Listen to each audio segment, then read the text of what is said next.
Hey guys, welcome back to another episode of The Perspective. We're so excited to be here today. Today we have mommy blogger, mom of twins. She's a teacher, just an awesome person. Elena Mays is with us today. Welcome. Hey, you guys. So we're excited to have her here with us today to talk about wellness of all kinds, your body image, your self-image, your self-worth, all of those different things. So welcome, Elena. Thank you. Yeah, we're so excited. So give us a little history of who you are and what you do. I'm currently a teacher. I teach 4th and 5th grade at a charter school here in Houston. I blog. I've been blogging for about Years. Yeah, long but I don't know how long. Maybe about 5 years. Okay. Been blogging for about 5 years, and I started a health and wellness business. I have that on the side. Yeah. And that's it. I'm just momming and Yeah. working Yeah. and teaching. And that's a lot. That's a lot. That's a lot. It is, but it's fun. Yeah, it is. It's worth it. It's worth it. So give us a little bit about wellness right now. I know you're doing a lot on wellness. Yes. Taking care of yourself. Yes. Making sure that you're taken care of. Right. So that as you're momming as you're teaching, you can spread the love. Take care of everyone else. So this year, at the beginning of the year, I usually have like a word of the year. That's a big thing. And I was like, I'm not going to do one this year, whatever. But at church, we were just sitting, one of the ministers was praying, and one thing he kept saying was a hope and a future, a hope and a future. And I was like, yes. Yeah. I don't have a word, I have a phrase. Yeah, that's good. And so I took that, and then within the next few days, it just dawned on me that the only way you could have a hope and a future is if you're well. That's so good. If you are not well, there is you don't have any hope That's so at true. all. Yeah. There's nothing to look forward to. There's nothing to balance you. Yeah. And as far as the future, what does the future look like if you're not well, if you're not healthy? So that's kind of where that was birthed from. That's so And good. yeah, that's where I am right now. Being well as far as your body, Yeah. obviously, because if your health is not where it needs to be, you can't really function as well as you should That's be able to, and you could be able to. And again, where's the hope in the future Yeah. if your body is not healthy? Yeah. And same thing kind of goes with mental and emotional wellness. Yeah. If I am stressed out and anxious and I'm angry and dealing with so much, I can't be kind and patient true. to my babies Yeah. at home or my kids at school. Yeah. So it's just, it wreaks havoc on every part of your life. So true. Okay, so give us a little bit of your journey, how you started Oh, my blogging, goodness. Okay. and where you're at now, and all of the information that that people want to know about your journey. Okay. What you feel is important. What you feel is important for them to know about the journey. Okay, so I got married in 2010. And then about 2012, we began working to expand our family. So found out that we were having struggles with that, and decided, okay, well, if we cannot do this on our own, let's get some help. Yeah. Right? So went into fertility treatments and medication and the Yeah. doctor's appointments and all of that, which was very, very hard for me because all I wanted to do since I was little was be a wife and a mama. Wow. That is it. Like, That's good. I was not one of those girls who was like, I'm gonna be, the president or, a lawyer or that. I want to be a wife and a mama. Yeah. That's it. And that's okay. Please and thank you. Yes. Right? So that was rough for me. Trying to keep your family in the loop with all of that was a lot. Yeah. So instead of sending all of these mass text messages, and I'm just going to write it down. That's good. And I never imagined what it would be. I didn't even think that far ahead. Yeah.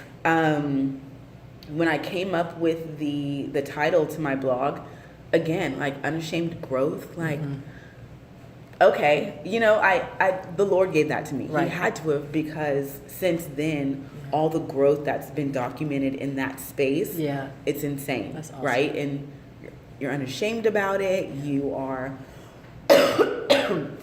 you're unashamed about it. You're just sharing. You are letting people in to everything you're going through. So good. So started blogging that way. That's how it all got started. Started blogging through our infertility journeys. Yeah. Then went to the adoptions that didn't go through all of that chaos, to the miraculous pregnancy of my girls. The Lord just blessed us and, allowed us to get pregnant naturally. Blogged through all of that. Blogged through kind of the chaos of my marriage when it started to, crash. And the divorce and all of that. Took a little break, I think, and then went back into it. Kind of like, what do I want to talk about? Like, what now? What now? So just started talking about the girls, and then that kind of evolved to single parenting, and it evolved to, health and wellness with my business, and it's just been evolution of so many things of myself, my girls, and our family, and whatever the Lord just drops in. That's what we write about. That's so good, so good. So you talked about starting the blog from one perspective. Oh yeah. And then it totally shifted. Yeah, it shifted so many times. Yeah, because you went from married to infertility. Yeah. From infertility to adoption. Right. From adoption to getting pregnant. Yes. From getting pregnant to divorce. From divorce it's been to a whole whirlwind, right? Yes. What an amazing whirlwind, because look at you now. Right. It's been a journey for sure. And I just don't even know what to say about it. Yeah. So while on that journey, we were discussing how important it is about your self-wellness and your self-care. Right. So give us a little bit about what happens in the event that you don't take care of yourself, when you don't take care of yourself well. Okay. As you're going through the different journeys. Right. Yeah. So when I first was going through all of the procedures and all of that, I would literally go home, lock myself in our room, turn off the light, and sleep and cry all day. Like that was my weekend. Yeah. But then of course you go out and you smile and you put on your face and you do all of that, but you're struggling with so many things. Yeah. And the frustration and the agony of the energy that has to go into getting yourself up and trying to be normal and functional, right, while you are battling depression and you are battling not feeling like a woman, that's a huge thing when you're dealing with infertility. Like, I'm supposed to be able to do this, so and just the dealing with the judgment you feel people are feeling, but they might not, even be feeling. To the girls, my pregnancy, which I had an amazing pregnancy. That's awesome. I want to say physically. Emotionally was a totally different thing, because that's kind of where my marriage began to just really crumble in the midst of all of that. Wow. So, the emotional and mental trauma that I experienced in that circumstance was really, really hard. But again, you get up, you do what you're supposed to do, and I'm just thankful that I think I was just so busy. Still, I was busy with teaching and still running my blog, blogging every single week and, kind of documenting this amazing thing that was happening, while again, going home, being there alone and dealing with the whole, crumbling of my relationship. That was really hard. It caused a lot of anger, a lot of resentment. Oh my goodness. And unforgiveness. That was really, really hard to deal with. Once the babies were here, started going to counseling, which helped tremendously. I am a huge advocate of counseling. And that really started me on the journey of wellness. Yeah. Through counseling, I was able to see it, see different perspectives, Yeah. see what was really going on with me, where it all originated and started, those feelings of So good. unworthiness and value and all of those things that contributed to who I was at that point, right? And who I was in my marriage, and started working on those things so I could be who I was meant to be and who I wanted to be and who I could be if I was well. That's good. Yeah. That's good. So you're finally well, you have the girls, the divorce is final, and now it's just you and the girls. And you're moving forward in the wellness journey. Take us there. I don't think that you're ever 100% well. Okay. I don't. I think that you can be well. Yeah. But depending on your circumstances in life, the different situations you have going on, and even if things are fine, I believe it is incredibly necessary to always have access to a counselor or to someone to help you maintain that level of wellness. Yeah. Right? But I do feel like I'm well. I do feel like I am so much better than I used to be. That's good. Definitely than I used to be, and it feels good. That's good. So let's talk about the process of going to counseling. Did you struggle to go to counseling, or was it like an easy thought, like maybe I should go to counseling and get some help simply because maybe everything you tried didn't work? Right. So I love counseling. I absolutely love counseling. Yeah. I talk Me too. a lot. I talk a lot. I like to be heard. Yeah. I like to be challenged. And I like to grow. Yeah. Right. And counseling is a safe place to do that, even if you don't always like what they say. Right. The challenge and the growth doesn't always feel good in the moment. Yeah. So there's sometimes those counseling days are like, I don't know, I don't want to do that. But it is nice to have a place where you can have your perspective focused and centered. Okay.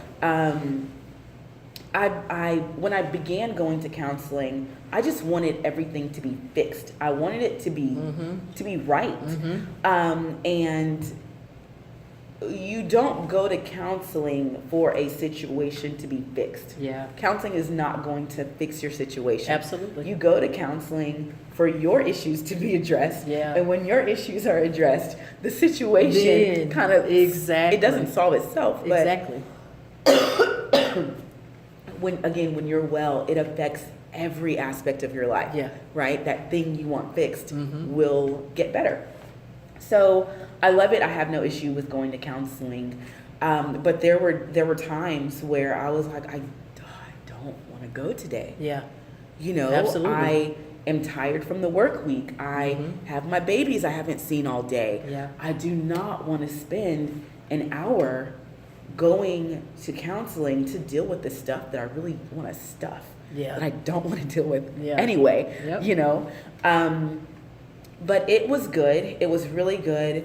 I feel like at one point I was just overwhelmed emotionally. Okay.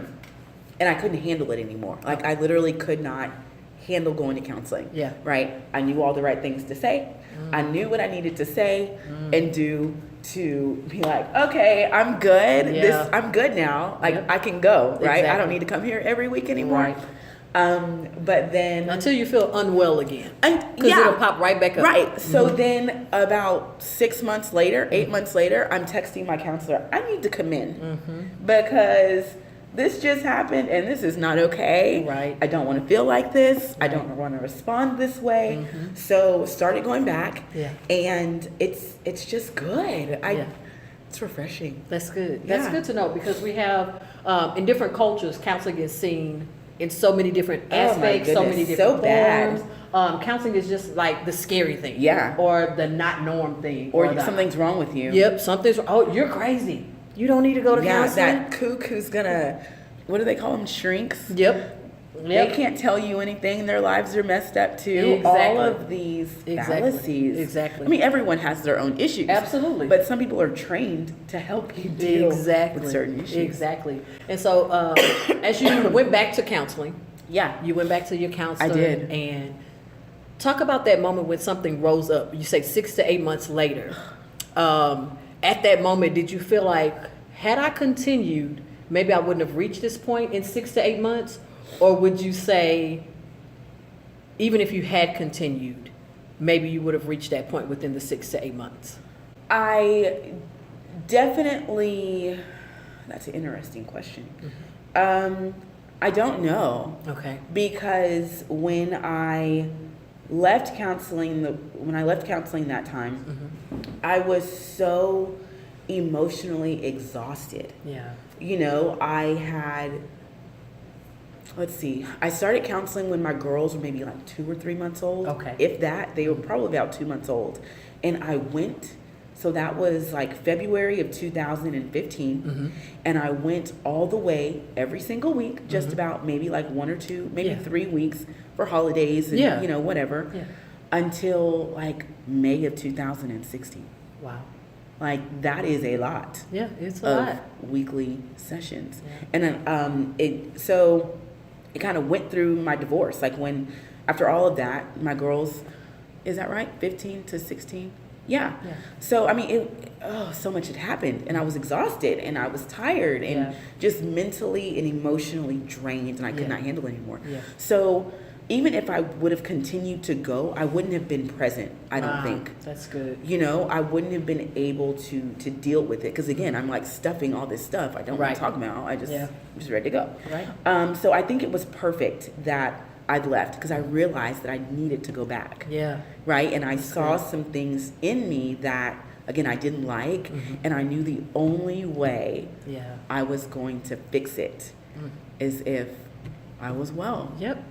And I wasn't. No, that's so good. So it's important, I think, that we understand and that we recognize that Elena was sure in that moment that she knew that she wasn't well, right? Yeah. Like, why did she know she wasn't well? Because she had already been in counseling. She knew what it was like to go through the process. She knew what it was like to unstuff the stuffing of all the things that made her feel unwell. Right. So when she reached to the point to where she says, well, you know what? I don't feel well again. She went right back to the place or to the counselor that she trusted, that she knew had her best interests at heart, to take her back to the well place. Right. And so now you're well. Yeah. The girls are amazing. They are so You're still good. teaching. I'm still teaching. Blogging. All of that. Doing all the great things that you're doing. All the things. All of the things. So tell us what you think is in store for the future and what you're ready to do now. Oh my goodness. The future. I don't know, and I'm okay with that. That's good. You know, I'm a middle child. I have middle child syndrome. So tough. You know, I'm a middle child too. Dude, are you really? I love to know what's going to happen next. You know, and there's no guarantees. I'm okay with letting things go if I know where they're going. Yeah. Like, we can. Yeah. What is it called when you just kind of let things go? I can't think. Just of the go word. with the flow. I can do that. Yeah. As long as I know where we're going. Yeah. But I've definitely learned over the past few years, if not any longer than that, that it's okay to not know. Yeah. And to let the Lord lead you. Absolutely. And to just be well. Yeah.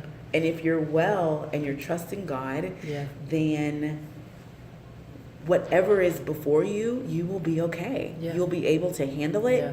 You will be able to endure it, and it'll be fine. It'll be fine. All right. So one last thing I want you to do. I want you to look at the camera. Okay. And I want you to talk to the person who is unsure. Okay. They have self-doubt right now. Okay. Should I go to counseling? Should I not? Okay. Should I trust God? Should I not? I don't know what the future holds, but with a hope in the future, I know it's bright.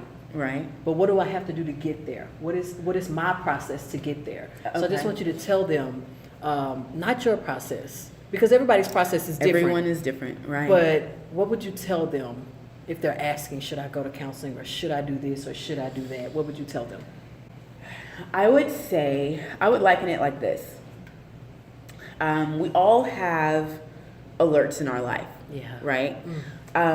We, like, literally right now, my car is letting me know that my battery and my key is dying. Mm-hmm. Like, it's low. Yeah. Go check your battery. Yeah. We all have, are they smoke detectors in our house? Yep. When that battery goes out, Beep. it dings Beep. constantly, you know? Yeah. So I liken it to that. If there are things about yourself that you don't like, Yeah. things that keep popping up in your life that you don't like, Mm-hmm. those responses that you have, Yeah. they're alerts to say, hey, something is not right. So good. So if you're feeling that way, if you're even thinking, I have these alerts, I maybe should, but I don't have anything to really talk about. Yeah. You do. And just trust that, trust those indicators. Find someone to talk to who will be able to give you good advice, who will be able to walk you through what you're feeling and what you're experiencing, and who you trust. Because counseling is a very personal experience, and you definitely want to be able to trust who you're talking to. Yeah. As far as the future and not knowing what is next, it is okay not to know what's next. Yeah. But I would definitely say there's no way to live freely and to enjoy the present and even be able to accept what comes to you Yes. if you are hyper focused on what could be, what might be, what will be if I do this. Like, you just can't. Right. You cannot live freely and joyfully if you're worried and you're consumed with good. things that are out of your control. That's good. Yeah. That's good. And you had another question. No, I think you got them all. Was that it? Yeah, I think you got All them all. right. So we just want to say thank you Yes, for coming and thank spending you time for with us here having on The me. Perspective. We're so excited about your wellness that you have going on, about Yes. blogging mommies and the Yes. twins. And I keep up with you on social media all the time. Yes. So we give a big thank you from The Perspective. Just talking about your journey, about counseling, and how important it is to ensure that if you feel those alerts, Right. if you hear the beeping from Keep the them. smoke detector, Right. if the battery lets you know, Yes. hey, I'm running low, go get a tune-up. Go get Right. checked out, guys. Because what happens when you don't? When you don't, That car stops. Your battery dies. and there's no moving forward. No. There's no moving forward. So we thank you for joining us on this episode of The Perspective. We hope that you've learned something that's important to you, that resonates with you, that if there's an alert that you have, you go get counseling, find someone you trust to lead you to the right person, and have an amazing day. Street talk.